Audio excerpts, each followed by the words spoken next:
Captain Midnight. The Fantastic Four First Steps trailer is here. Honestly, I don't cover trailers much these days. Years ago, I used to quite a bit. I often found those videos pretty unsatisfying to make.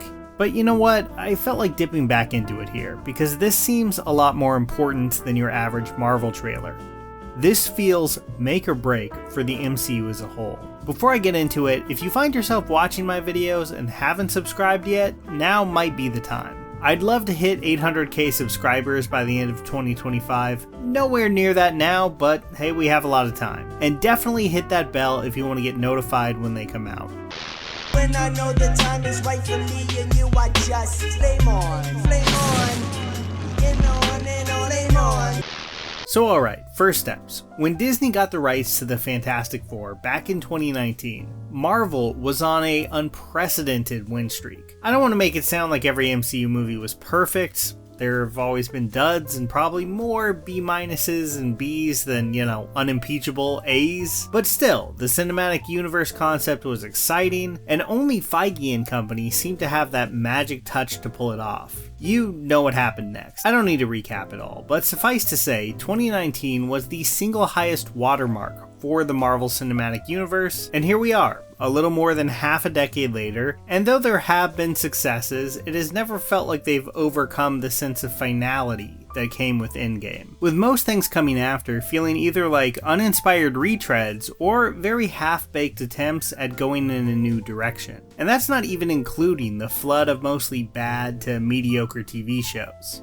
In short, they need a win, a big theatrically released win. There's no guarantees, and honestly I know for some of you the thought process here will be too little, too late. But if the comeback was going to start anywhere, Fantastic Four seems fitting. Marvel's first family, where Kirby and Lee locked into their most legendary run together, and a series that's been failed time and time again by the film industry. I know there's some love going around for the 2000s Tim Story movies, and I'm sorry, I just can't get there. Give me the unreleased 90s one over those any day, maybe aside from Michael Chiklis' great performance as Ben Grimm. The 2015 movie had a fairly promising young cast, but it really felt like anything unique about it was removed in the editing room. And I remember its director, Josh Trank, throwing it under the bus right as it released a lot more than any of the specifics of the film itself. So unlike a Wolverine, where the question is like, how can they possibly top Hugh Jackman, Marvel is working with the relatively more manageable, can they finally get this right? And that's a much better position to be in. So, did I like this trailer? Well, yeah, mostly I thought it was very promising. In a video I made about 6 years ago, I advocated hard for making sure the MCU's Fantastic Four was set in the 60s, like Ant-Man director Peyton Reed had been advocating for. So I'm happy to see they've gone in that direction, and not only that, it looks like they're really committing to it. While I do feel like they probably should have opted for more vibrant, Technicolor style color grading, I do think everything else we've seen here looks pretty great. The costumes, and especially the set design, which go a long way towards evoking that sleek, Kennedy-era mid-century modern look, with the sci-fi elements adding some great retro futurism. And this is down to personal taste, but I love every element of that aesthetic. Whether it's Mad Men, old episodes of The Man from U.N.C.L.E., this trailer, it just does it for me. I'll definitely take these costumes over the more standard MCU style updates that John Krasinski was wearing any day. I know some probably won't agree, and that's fine, but honestly, the general design is my favorite single element of this trailer. And yeah, I did enjoy the gang all standing up on a stage reminiscent of the Beatles on the Ed Sullivan Show. An easy reference, maybe, but one in line with early Fantastic Four's love of then contemporary pop culture references. Maybe the Thing will don a Fab Four wig in this one too, who knows. Beyond just changing up the MCU's look though, I think the 60s setting will give us something that this universe definitely needs. A clean break. Marvel's Doctor Strange in the Multiverse of Madness and the upcoming Captain America Brave New World are all pretty directly tied into Disney Plus shows, only one of which, WandaVision, was even notably well received. Black Panther Wakanda Forever was a sequel of course impacted by Chadwick Boseman's tragic death and was given the tough task of of moving forward under circumstances beyond the production's control, and even Spider-Man No Way Home, the best received of the post-Endgame films, derives much of what people love about it from memories of older movies. Now, this hasn't been the case for all post-Endgame Marvel films, like the more solid Shang-Chi or the notably terrible The Eternals, so it's not like this is always some bulletproof path to success, but I do think it will be very helpful here, especially with the rock-solid foundation that these characters, who have one of the best team dynamics in all of comics, really provides. So let's talk about that cast a little bit. I am cautiously optimistic. Some of these are pretty unexpected choices, like Joseph Quinn as Johnny Storm, and I feel like they could go either way, but if they work, I suspect they'll feel very distinct from previous film versions, and that's a good thing. I like the look of The Thing quite a bit. I've seen some criticism, and yeah, I feel like you can find still frames where he maybe looks a bit off, but in motion in the trailer, I thought he looked great, and the way his face instantly recalls the 60s Kirby art is honestly pretty impressive. I like what we see from him and Herbie here, this like low-key cooking scene. It seems very in line with Ben Grimm, but it does not feel like Chiklis's more heightened and cartoonish take at all. Like I said, I love Chiklis's performance, so I don't mean that as an insult. I just think it's important that these new versions can really stand apart.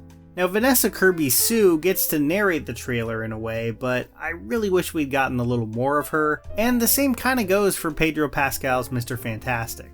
Reed Richards is notable because he's the only one whose powers we don't see. I don't know if they want to save that because they're doing something like radically different with it or what, but it was kind of an interesting choice. I'm really hoping it's not because it just looks bad, because let's face it, this is a pretty tough power to make look decent in live action. The MCU's effects haven't always been great lately, so I could see that being an issue, but hopefully I'm wrong. I'd say Reed is the character that I'm most worried about overall. One, I just don't think he's ever been well executed in live action.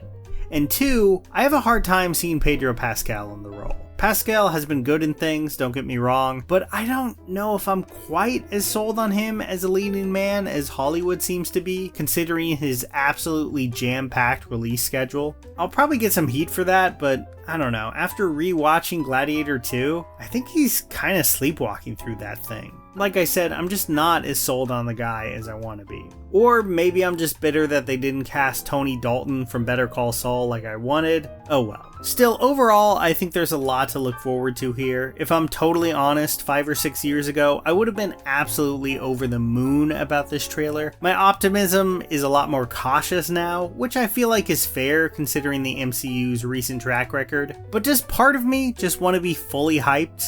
I mean, yeah, of course. We get our first look at Galactus, played by the Green Knight himself, Ralph Ineson.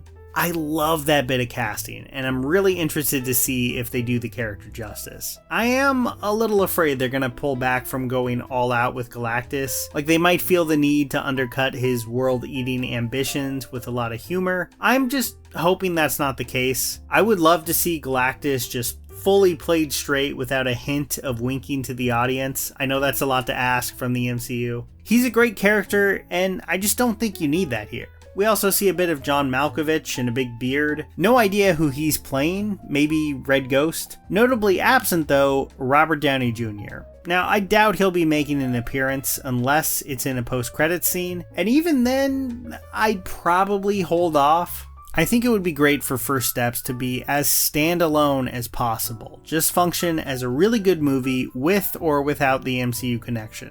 I guess we'll see. But Marvel needs this to be good. This is not like screwing up the Eternals, an obscure team that most were hearing about for the first time. This is a great cast of characters that has countless well-told stories to pull from. They've had years and years to develop this film, picking and choosing from the mountains of script that I have heard exist out there for a new Fantastic Four.